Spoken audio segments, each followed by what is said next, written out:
They're the real stars of this panel, and that's way too much about me. But welcome to what I think was going to be a very memorable panel, and it will be memorable because of the power and the inspiration in the memories each of these authors has been willing to share with us. And they are, and so starting on the outside, just for brief introductions here so that all of you know who you're going to be hearing from. Dani Shapiro is the author of 4 previous and beautifully titled memoirs: Hourglass, Still Writing, Devotion, and Slow Motion, some of the best titles that I have seen, as well as 5 novels. Her writing, fiction, essays, journalism has appeared in The New Yorker. Mary, did you ever edit her in The New Yorker? Don't think so. You don't think so? All right. Granta, Elle, Vogue, The New York Times, and many more. She's taught in writing programs at Columbia, NYU, the New School, and Wesleyan, and is the co-founder, and any of you aspiring writers out there may want to go to this, the Siren Land Writers Conference in Positano, Italy. Oh my gosh, how great is that? Sign me up. She lives in Connecticut. Many of you, no doubt, know island resident Victoria Raskin, but for those who don't, she is the daughter of the legendary actress Fay Wray and the legendary screenwriter Robert Riskin. Their memorable lives, individually and together, the subject of her compelling memoir. She adapted Willa Cather's My Antonia for television and was also a producer of Carson McCullers' The Member of the Wedding Feast. She was president of the Writers Guild of America West and served for a dozen years as a director of Human Rights Watch.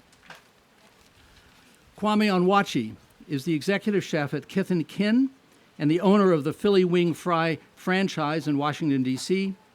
He was raised in New York City, Nigeria, and Louisiana, truly a unique trinity. He was first exposed to cooking by his mother in the family's apartment in the Bronx, and that spark turned to passion and led him to train at the Culinary Institute of America, to become a contestant on Top Chef, and to open 5 restaurants before turning 30. He has been named a 30 Under 30 honoree by both Zagat and Forbes.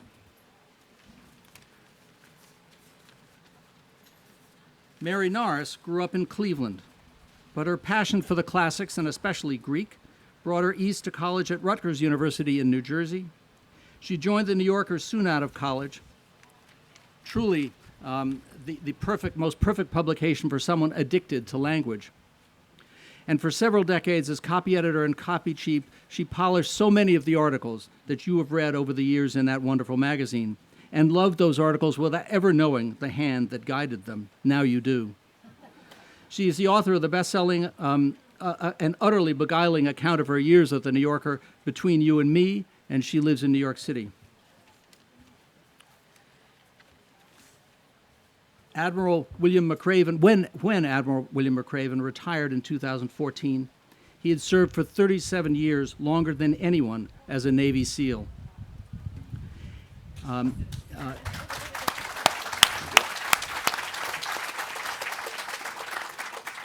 And he had commanded at every level.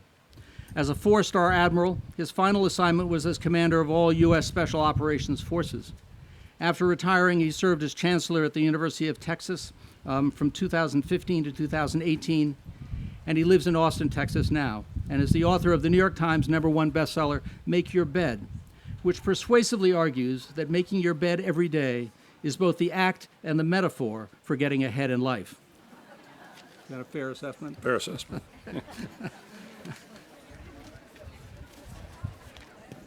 This panel is not quite as large as the recent Democratic debates, but an hour is barely time to introduce them to you, and I want to be sure each of you in the audience comes away with a full appreciation for the brilliance in each of their books. They are truly, truly impossible to put down. In each of them is pride and humility, humor, a big heart, and above all, honesty in their story and in their voice. So to get started, Admiral, there is a wonderful line early in your book when you recall your father, who loved to tell stories, saying to you, "Bill, it's all in how you remember it," which seems to me a wonderful description of memoir. And Dani, I'm going to start with you if I can. I know this is a bit unfair, but in the interest of time, would each of you, starting with Dani and then coming this way, spend 3 or 4 minutes introducing yourself by describing your book in your own words and what inspired you to put in the very hard work it took to craft it. Thanks. So in May of 2016, my husband was sending away for one of those DNA tests, what I would call now recreational DNA testing. And he asked me if I wanted to do it too. And for really no reason at all, I said, sure. Something that haunts me today, because I easily could have just said, no, thanks, that's okay. When my results came back, they revealed to me that in a succession of steps, that my dad, who raised me, had not been my biological father. I've spent my life as a writer writing about family secrets. They were my themes. I teach and I'll often say to my students, theme is just a fancy literary term for obsession, and we don't choose what obsesses us. So what obsessed me was secrets, for reasons that I really understand now. There's a line in Inheritance, which is, I always knew there was a secret. What I didn't know was the secret was me.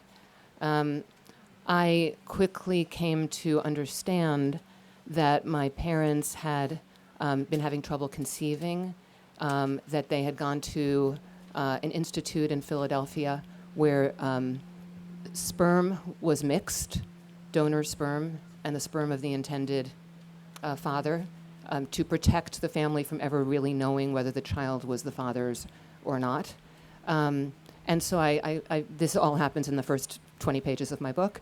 I come to understand that my biological father must have been a sperm donor. And it takes me 36 hours from the moment that I realized that my beloved dad, who raised me, hadn't been my biological father until I found my biological father, using nothing more than Google and Facebook and the internet, which is very much a story of our time. And really, the heart of the book is the unfolding for me of two mysteries. One is, what does it mean to discover that you share a parental, like a biological connection with a complete stranger? What is that relationship as it unfolds, if it does? And the other is, what did my parents know? Which took me into a deep dive into the history of reproductive medicine in this country and what was told to parents and the secrets that they were told to keep, that now, because of easy, accessible DNA testing, hundreds of thousands of people a year are discovering the truth about their identities. It's known in that industry as a non-parental event when it happens, and it's happening literally to hundreds of thousands of people. So. Victoria. Thank you. Well, thank you. It's wonderful to be here at the book festival, and the island now is my full-time home. We moved here from Santa Barbara, which is a complicated move, but I'm now in the land where I'm used to having frizzy hair in the summer. So, so welcome, everyone. So this journey began for me kind of without the intention of writing a book, but sitting with a group of women and writing down stories and memories from childhood, as Dani has done so brilliantly over her career, and realizing that there was a part of me that was yearning for what I lost as a child, my early years, and sort of reconstructing this broken part of myself. Just to set the stage, my mother was an actress, Fay Wray. She's famous for King Kong, but I would like you to know that she starred in over 120 movies. And she was a very hardworking professional woman and quite beautiful and magical. My father was a scrappy first-generation Jewish immigrant from New York who came to Hollywood and became extremely successful in the 1930s, writing such screenplays as It Happened One Night, Mr. Deeds Goes to Town, Lost Horizon, You Can't Take It With You, Lady for a Day, Meet John Doe, and set Columbia Pictures on the map and made it a successful studio and spoke to the issues of the time, which was during the Depression. We lived a magical life when I was growing up as a little girl. We had a big, beautiful home. There were lots of parties, lots of games for kids, nannies, just the whole world kind of, we felt like we were the center of a very wonderful universe living in this orbit of Hollywood royalty. One day, when I was 5 years old, the day after Christmas, my father came home from work early. He was having trouble walking and he was holding his head. He climbed the stairs with difficulty up to his bedroom. He was having a stroke from which he never recovered. He lived another 5 years, and my mother did everything she had to do to care for him. But we lost him, and we lost our beautiful life, and we lost the sense of magic.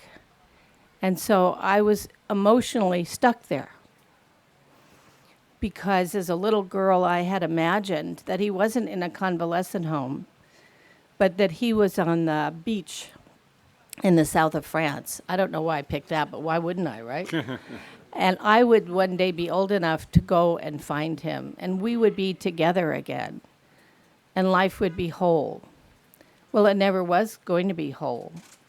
And I realized how much of my life has centered around the impact of that experience in many wonderful ways, but in ways that I wasn't even aware of. And so the book goes back to that early moment. But I went back to find them. Who were they really? What were they really like? And could I know them? Not as sort of parents sitting on a pedestal, but as the real three-dimensional people that they were, and the extraordinary individuals and what they contributed to the motion picture industry and to the world at that time, and of course, ultimately to my life. Kwame. So it's interesting the way my book came about, and a lot of people ask me, like, you know, you're 29, why do you think you can write a memoir about your life? Like, you haven't lived enough to write a memoir about your life. And I'm like, somebody asked me to write a memoir about my life. So when I used to give a lot of motivational speeches in the Bronx where I'm from, and for a multitude of reasons. One, because I was young enough to the high school students so they can see something that they can aspire to, and also because I looked like them and was doing something like positive with my life. And I had a catering company that I started by selling candy on the subway in New York City, and so it started with little speeches like that, and then I got invited to do this food conference called Bitten in New York City, and it was for like 600 people. It was the biggest one I did, and this one I put a PowerPoint presentation together. I was like really excited. And I just told the story of how I got to where I am, you know, my life story. And when I walked out of the room, there was a literary agent that happened to be in the crowd. And she was like, it's a really good story, you know, you should write a book. And I was like, how much is this going to cost me? And she was like, I don't get paid till you get paid. And I was like, all right, let's go. So then I wrote a proposal, and that's how it came about. But I grew up in New York City, in the Bronx. My mother's half Trinidadian, half Creole. My father's half Jamaican and half Nigerian. So I grew up with a lot of different types of food in my life.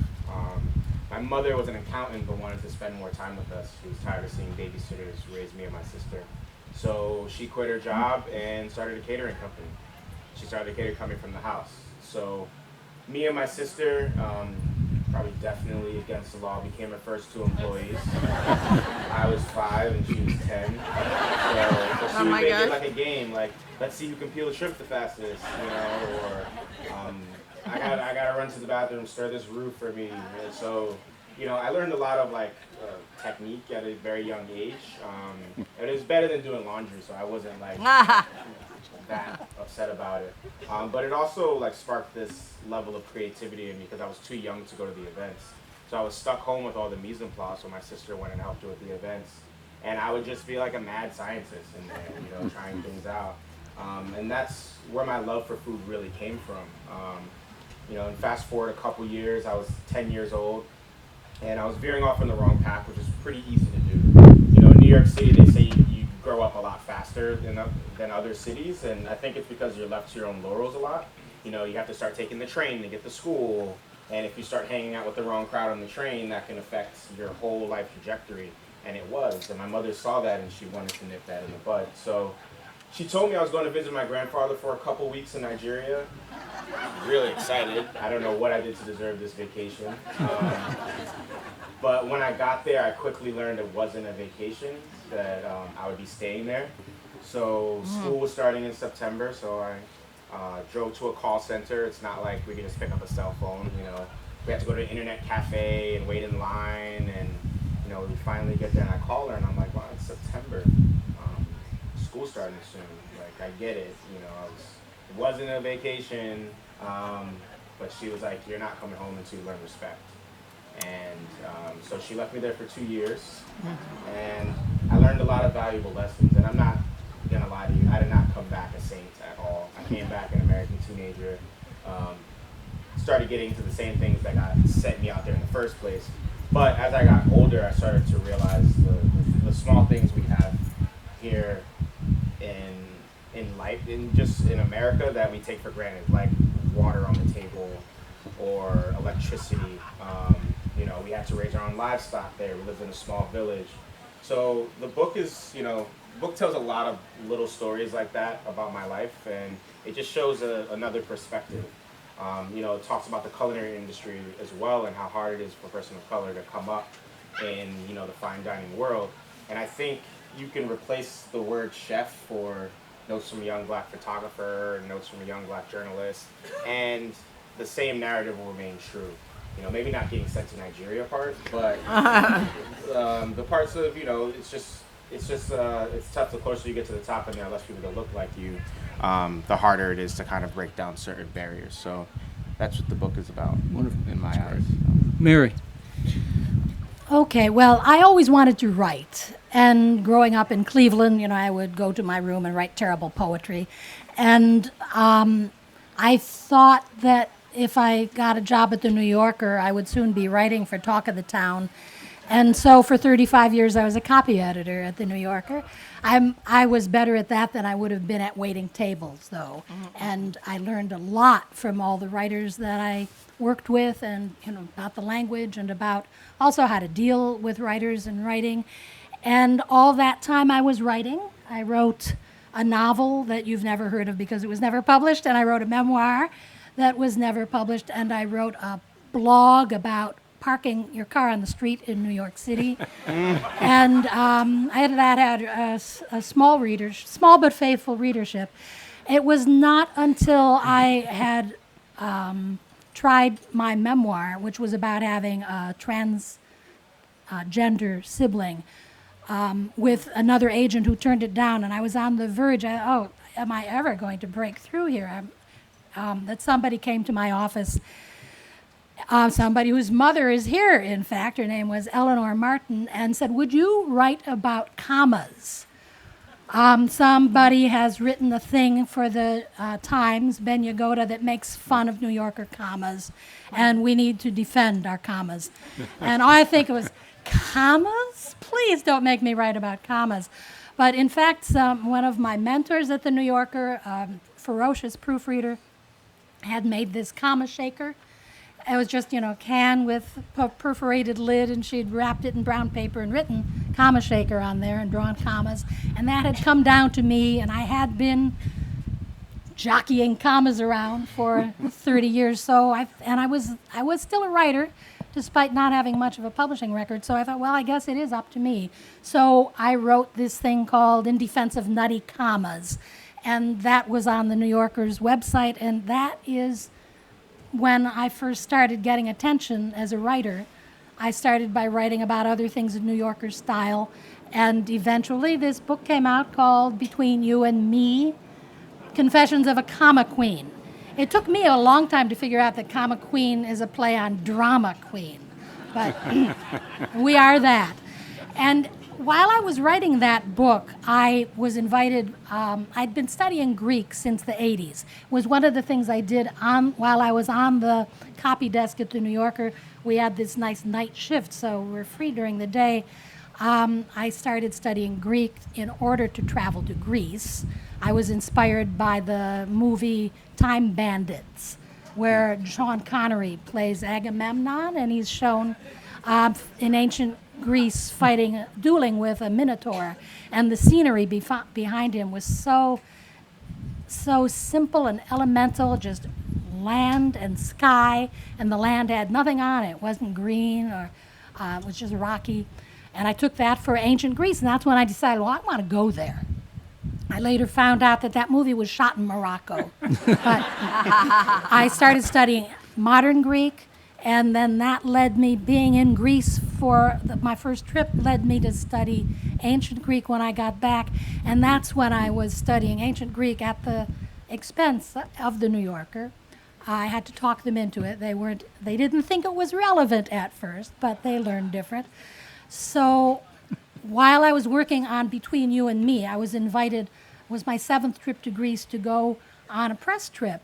And I knew I shouldn't take the time off from writing the book, but I couldn't resist a free trip to Greece. So while I was there, I kept notes on Greek and the alphabet, hoping to incorporate them into this book about English grammar. And of course, they all got cut. But when it was time to write a second book, my editor remembered, well, we have some things here. Would you like to write about Greek? So, would I? I had been trying to write about Greek since I started studying it, and to write about tragedies and mythology and etymology and my Greek travels. And those travel pieces became the seeds of certain chapters of the book Greek to Me. And there are also tales from the New Yorker and trying to preach Greek to people at the New Yorker. But the main thing about this book was that I finally got to write about Greek. And it's been very satisfying. It was the thing that got me through a very rough time in my life, and I am a zealot for all things Greek. Bill. Yeah, thanks, George. First, let me thank the Book Festival for the invitation to be here, and I also want to thank Tom and Valerie Rosenberg, who are hosting, George Ann and I, terrific, and my good friend Bob Barnett and his wife Rita are here. I wouldn't be here if it weren't for Bob, so thanks, Bob. So the book, Sea Stories, really, I was raised by parents from the World War II generation. As I look through this crowd, I'm sure a lot of your parents were of that generation as well. And when you think about the greatest generation, these are men and women that were children of World War I, children of the Depression.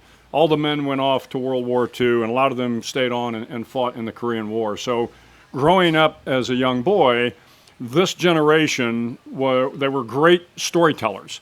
And certainly as I would listen to my dad, but also my mom, they would tell these stories of heroism and courage and sacrifice. There were funny stories. There were inspiring stories. There were some stories that candidly were a little unbelievable, but they were always interesting stories. So as I grew up around this storytelling kind of culture, as I joined the SEAL teams in 1977, we were not storytellers. It was not appropriate to kind of tell what you'd been doing. So my children kind of grew up not really knowing what I had done in my career. As my father got older, I finally convinced him to tell a few more stories, and my 2 boys in particular, but my daughter as well, said, we don't know a whole lot about your life. We would like to know the stories that kind of got you to where you are. So several years ago, I just kind of on the weekend started writing a few of the stories. And then after the book Make Your Bed did well, I was asked by the publisher, well, do you have anything else? And I said, well, I have this book of stories. And I hope what people take away from the book, they are about my 37 years as a Navy SEAL. So they are, stories of the raid to get bin Laden, the rescue of Captain Phillips, the capture of Saddam Hussein, and some missions that most of the public isn't aware of. But what I hope you take away from this is it's not really about me. It is about the great young soldiers, sailors, airmen, and Marines that I had the great honor to work with. It is told through my eyes, but they are the real heroes in this book, and rightfully should be. But it was fun. It was cathartic to write it. But I also have told folks, if you get a chance, write the story of your life, even if you never get it published. Because when you write the story of your life, you see certain events differently. You see them and how they changed the vector of your life. I tell one story about a coach that called me as I was trying to break the mile record in high school, a record nobody cared about but me. He called me one night, inspired me to run hard the next day. I ran hard the next day, broke the record in the mile, and because I broke that record, I was convinced that I could now go on to do other things. I could be a Navy SEAL. If I could set this goal and achieve this goal, I could be a Navy SEAL.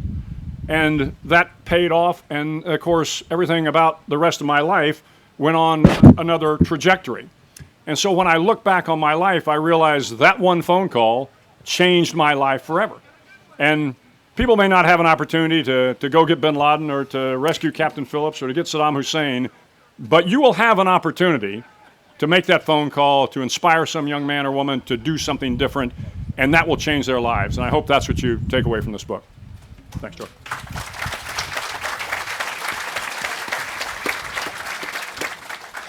So I've got a couple of I've got questions for each of you, and Dani, maybe I'll just start with you because we'll go in the same order. But yours is in many ways the most personal memoir, maybe painful in some ways. Has writing it given you what you hoped it would? I don't know if you knew what you hoped to get out of it at the start, but has it given you what you hoped it would at the end? That's a great question. I think both writing it, I mean, Joan Didion has this wonderful essay about her writing life called Why I Write, and in it she says, she writes, even if I had even the remotest access to my own mind, I never would have become a writer. I write in order to understand what I feel, what I think, to discover, really, as the Admiral was saying, to make discoveries.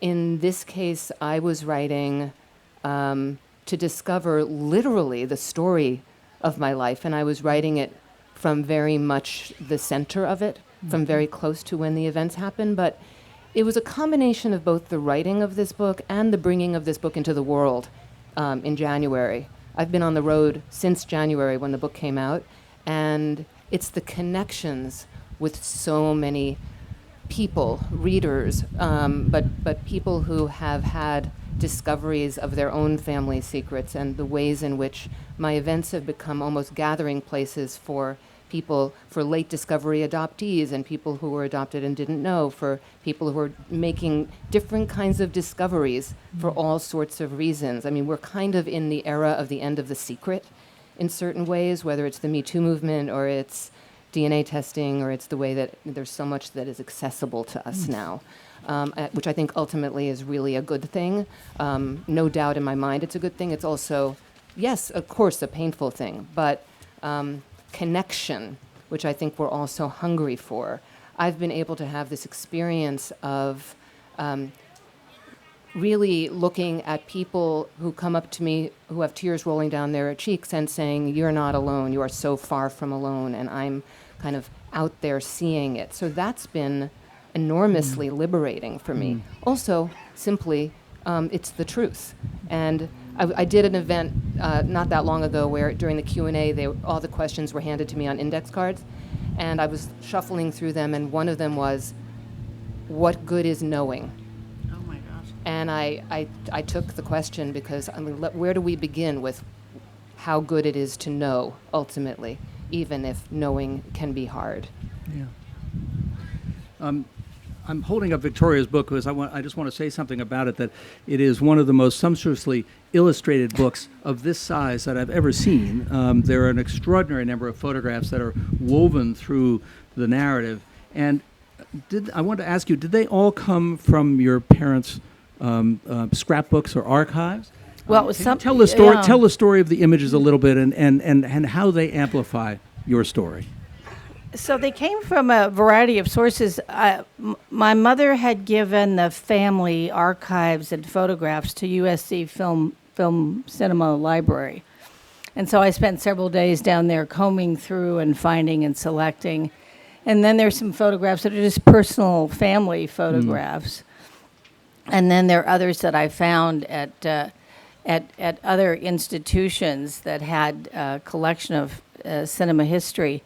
But I refused to buy any from Getty Photos. I know that's like a sacrilegious thing to say, but they charge a fortune. No, it's so not sacrilegious at all. it's like, wait a second. There's a picture of me. I have to pay for it.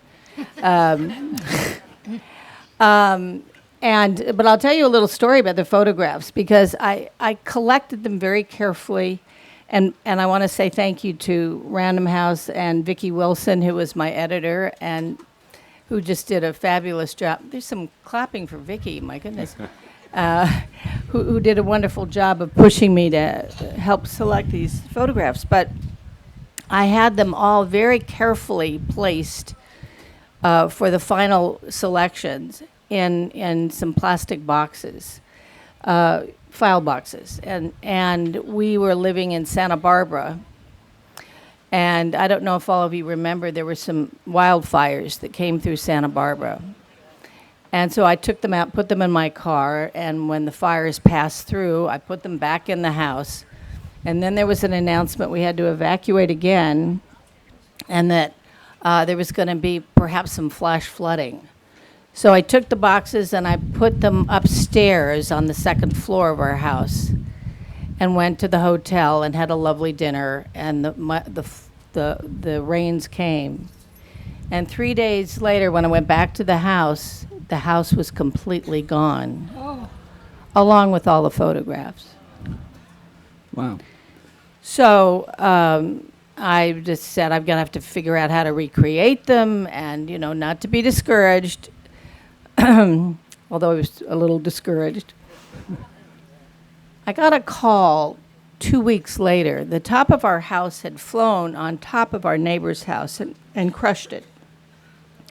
And there was a crew going through the debris. And they came into the space where the upstairs was, where I had placed the photographs, and the 2 boxes were sitting there completely untouched, not a drop of mud on them. So I sort of feel like this book for me was a blessing, with some blessings that came along the way. They were clearly meant to be in this book. Yeah.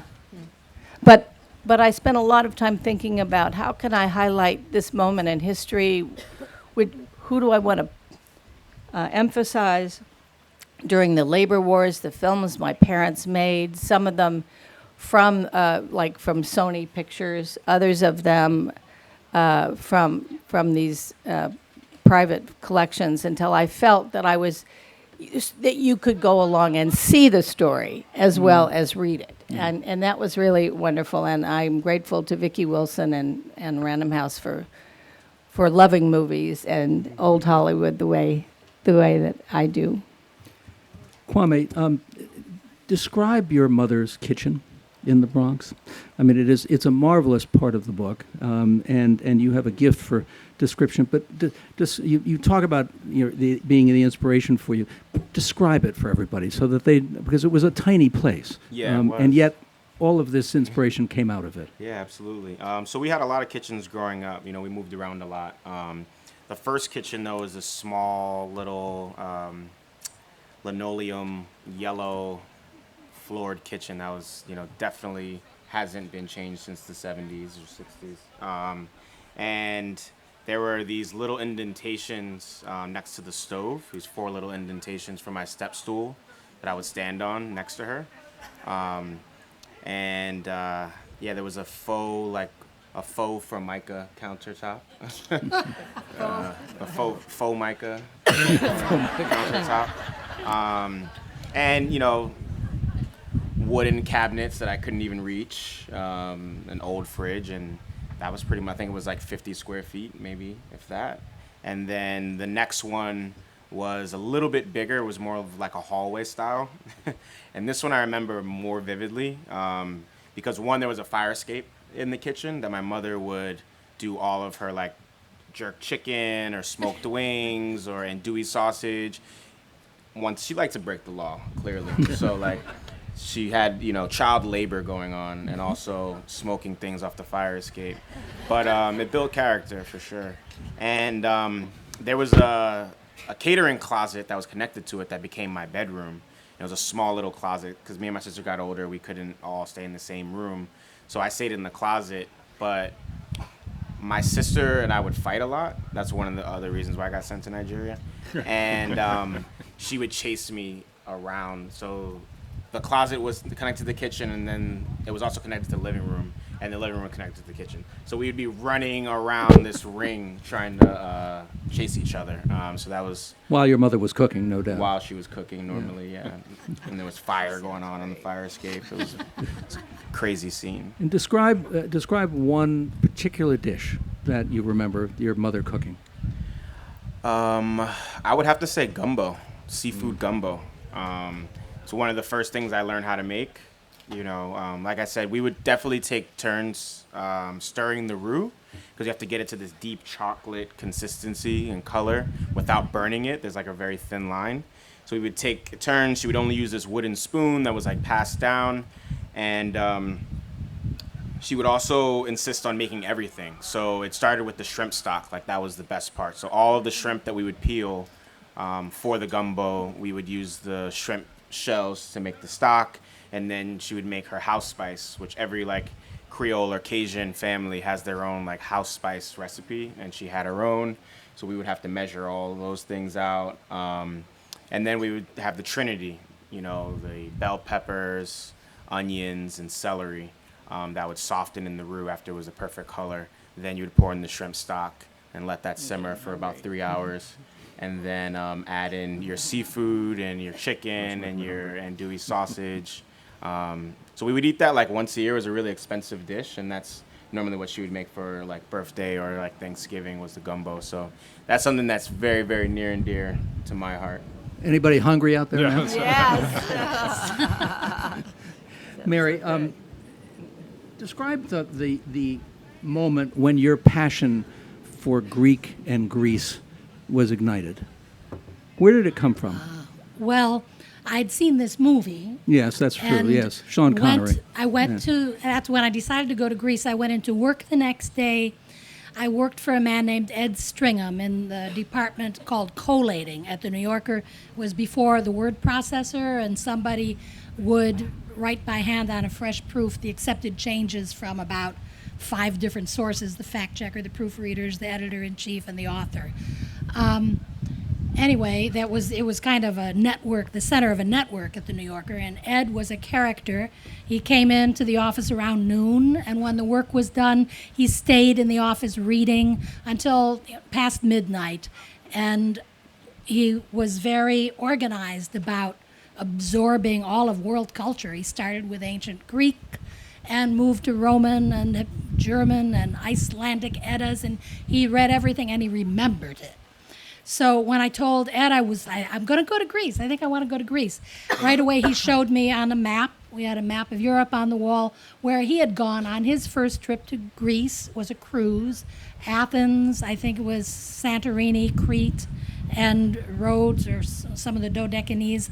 And then he pulled a book out of the shelf which was called A Modern Greek Reader for Beginners. And it was in Greek, and he started to read it and translate it.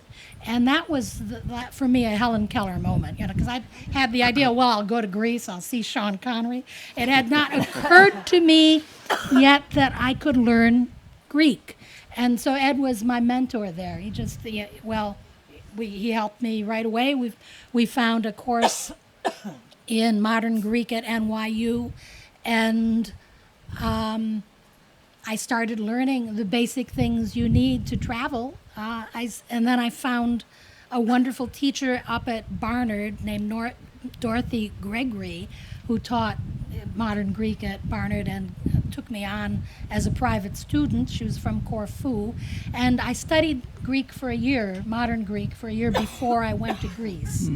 And I was able to buy a ferry ticket and buy a meal and get a room in a hotel and get in a lot of trouble. And I reached the point where I could formulate the question, but unless I got the answer I was hoping for, I didn't understand.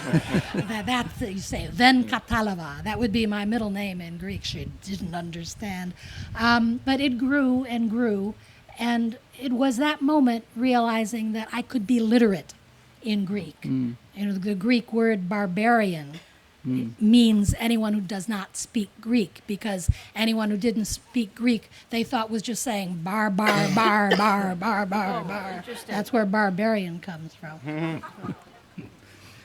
Bill, there are any number of breathtaking stories in your book. You've alluded to a couple of them. And I asked you this earlier if you'd be willing to, but would you recount for everybody here the story of the parachute drop that went wrong? Sure.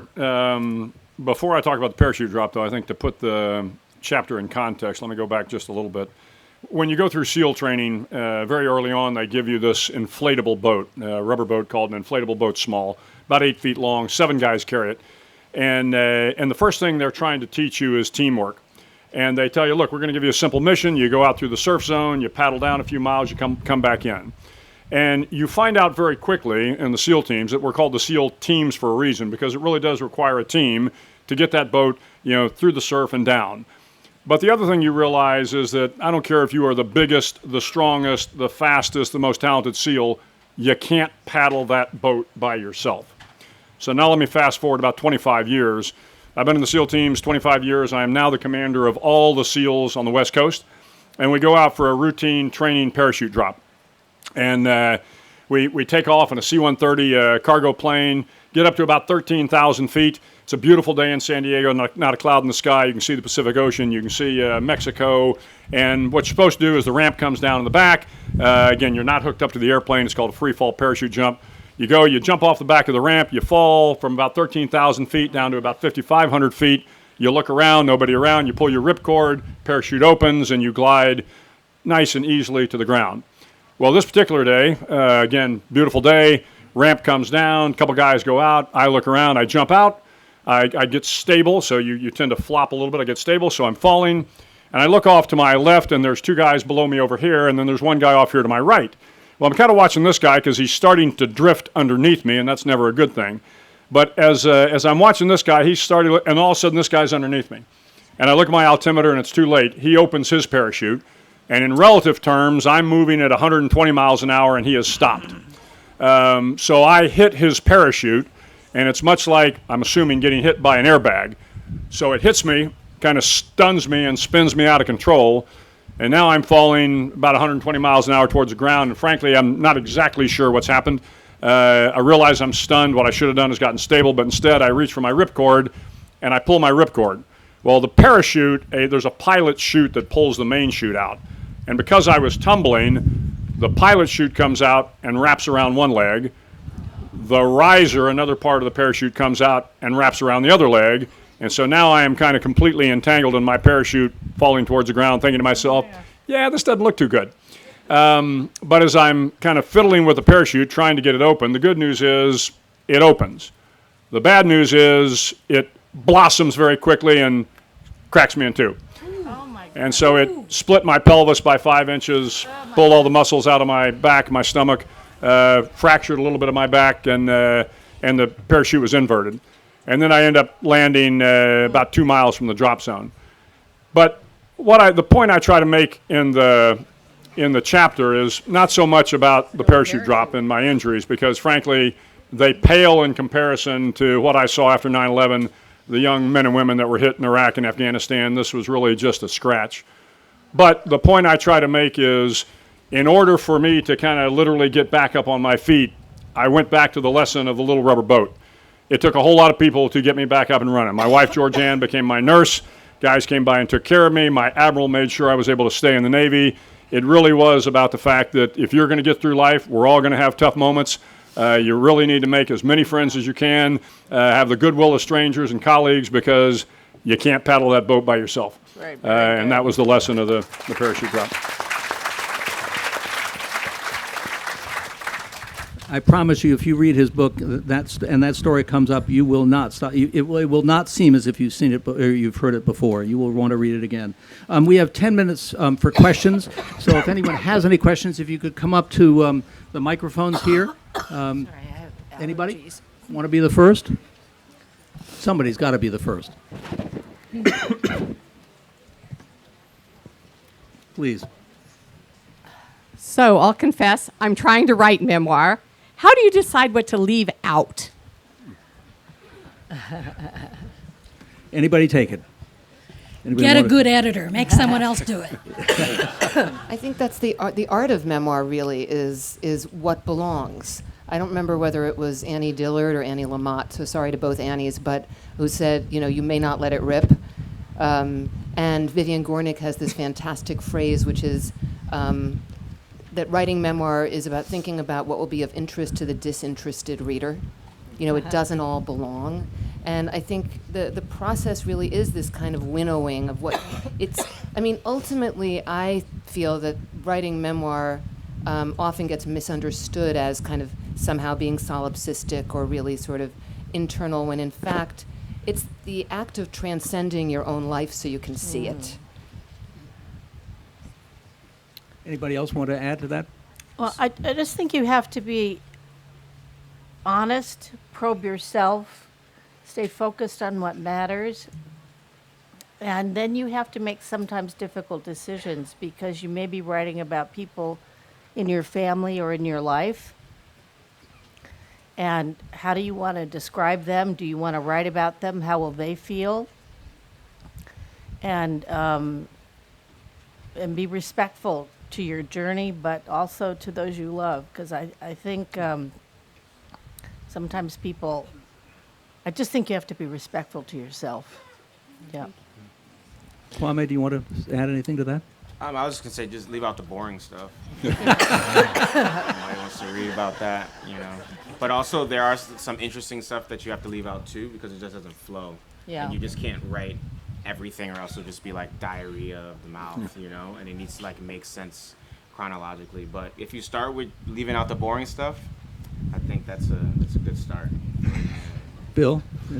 Yeah, I would just offer you, and I was a sailor for 37 years. There's a lot of stories I didn't tell. Yeah. Right. They just weren't appropriate for mixed company.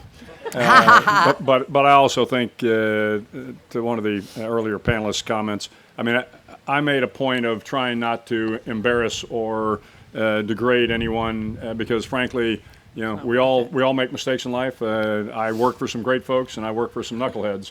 The knuckleheads aren't in the book. Because I wanted the great folks to be recognized for the work they did. Could you tell us how you connected with your literary agent? Well, I have several stories since I've had several agents, which are a little bit like spouses. You know, breakups are not, are not easy. I mean, my story, just very briefly, is because I did everything wrong. Is I was in graduate school. I had written a first novel. A friend of mine looked at a photograph in a magazine of two very high-powered literary agents and said, "This one looks like she's been in psychoanalysis. She will understand your work." So based on that great research, this is basically a story in like do the opposite of everything I'm telling you. I picked up the phone and called this woman, which is not what you do. And I somehow got through to her, and she said, "What's your book about?" And I spat out a couple of things, and she said, I'd like to read it. And I dropped it off at her office that afternoon. And the next day she called me, and she said she wanted to represent me, and she did represent me for the next 10 years. However, I did no research. And I think that in the light of retrospect, that was a mistake. She actually wasn't the right agent for me. But I was so grateful. I was so incredibly thankful that somebody was taking me on. That it was a little bit like, like I don't have to pay you. You're gonna, Exactly. So yeah. Anyone else want to add a story? I don't know. It's just thinking affectionately about my friend Robert Bernstein. If any of you remember him, he was head of Random House, chairman of the board for years. Right, beloved character. And we had been connected through my work on human rights, and we were having lunch. And if you knew Bob, he was an effervescent, amazing, outgoing personality. We disagreed on human rights issues, but I loved him anyway. And he said, "What are you up to?" And I told him about the book, and he said, "My son should represent that. I'm calling Peter right away." And he picked up the phone and he said, "Peter, I have your new book." And nobody would dare say no to Bob. And so you just didn't want to ever let him down, right? Yeah.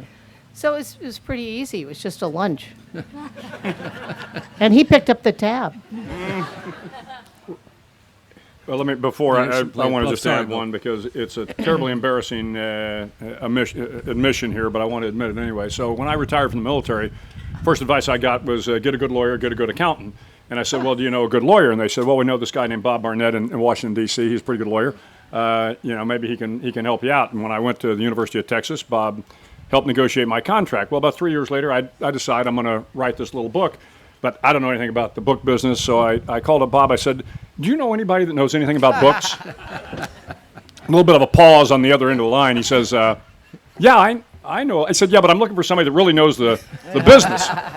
He said, yeah, maybe I can help you. And for those of you who don't know, Bob is one of the giants in the industry, and I just didn't know that. But I do now, Bob, so thank you. Please. Hi, can y'all hear me? Yeah. Thank you for your insight into your work and your new career. Admiral McRaven, thank you and your troops for your dedication and service. Thanks. I do make my bed every day since the speech because it really provided me a bit of an anchor during a rough patch. So my question to you, in your new career as a writer, your career in the military, you had a lot of discipline every day. In your career as a writer, do you spend a dedicated number of hours per day writing, even if you don't have a project? And this goes for all of you who are writers or secondary career writers. Yeah, in my case, I'd like to tell you that I'm disciplined enough to get up and kind of have a writing routine, but that is not the case. But I had dinner with a couple of Pulitzer Prize writers a couple of months ago and asked them that question. And the really good writers do, in fact. I mean, they were telling me they write 6 or 7 days a week. Candidly, I'm lucky if I get a couple hours in a week. That is not the way to write, because I think you lose the flow. I had to go back when I was writing sea stories because I wrote it piece by piece over many, many years. Every time I'd sit down, and I'd go months without writing. I'd sit down and go, okay, where the hell did I leave off here? I mean, that is not the way to write. So I think better addressed to the people that are professional writers here than I was fortunate to kind of get it done. Dani?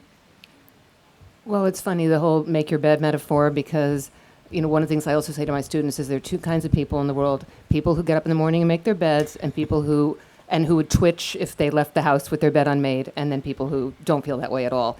And it was a metaphor actually for writing, because it's like sort of, in a way, methodical, neat writers and sort of messier writing, not on a schedule, different times of day, just different ways of. I think so much about the writing life is coming to know yourself in terms of what your habits are. I'm a make your bed person. I did have a student who said, I make my bed in hotels. I was like, you win. But I am a make your bed person, which I think really relates to writing. When I'm working on a book, I need to touch it every day. I need to start the day writing. If I don't, and early on, my friends and other people didn't understand, like, why can't you have breakfast? Why can't you meet for lunch? Why can't you take my call at 11 in the morning? And over time, I really understood why I couldn't, because if I did, it would ruin my writing day unless I got what I think of as a foothold in the morning. And then if I get that toehold first thing, then I can come back to it later in the day, and it is there for me, and it doesn't feel like a stranger to me. There's one more thing that at least I found helpful, and that is to end your day with something where you're excited to come back the next morning and pick it up again. Because if you just leave the day where you're stuck and frustrated too often, it's hard to pick it up the next day. But if you have a little cliffhanger in your own psyche where you say, I want to get back to this, I can't wait, I think that really helps keep you on the train moving forward. Kwame, Mary, any thoughts? Well, I was just going to say that writing is a good way to get a lot of other stuff done. There's this procrastination has different levels, and some of them can be very productive and make you feel like you've done something. But when I was working at The New Yorker, and I did write the first book while I was working full time, David Remnick, the editor, came in after, they were all very happy for me that I got a book contract. But he said, congratulations, you're not quitting. You'll do it the way the rest of us do. David Remnick runs a magazine and writes books and wins prizes. And he told me, you get up, this is the secret, you get up at 5 in the morning. And in my case, I would get up at 5 in the morning and I would putter around until about 9 o'clock, and then I would write. and I would get into work late. We didn't have to be there till 10, and I would stroll in at about 11:30. But I couldn't do anything at the office because I find that the headspace or whatever it is you Yeah. need to do something creative, it's like, does anyone scuba dive? You have to go down to whatever, it's not an altitude, but a depth, and get used to being there and stay there for a while in order to get anything done, and then rise slowly. It reminds me of the saying that a writer is someone who sits down at their desk and then hopes the phone rings. Right. Or makes a phone call. Right. Kwame, you want to have the last word? On writing, I worked with a co-writer, so my experience is very different. We talked a lot, like every single day, and when I would write pieces, I would just be blurting them out, and it would come to me. I would write it on my phone, on the notes, in the middle of the night. It was just whenever I felt that spark of inspiration, that's when I would write. So it wasn't really a time thing or a discipline of I need to do this every day. It was just, if I need to do it, I'm just going to do it. And when it comes to me, it comes to me. Do you make your bed in the morning? I do not make my bed. Thank you so much. I think we could all agree we could keep this going for another hour very happily, but we can't. So please. Thank you.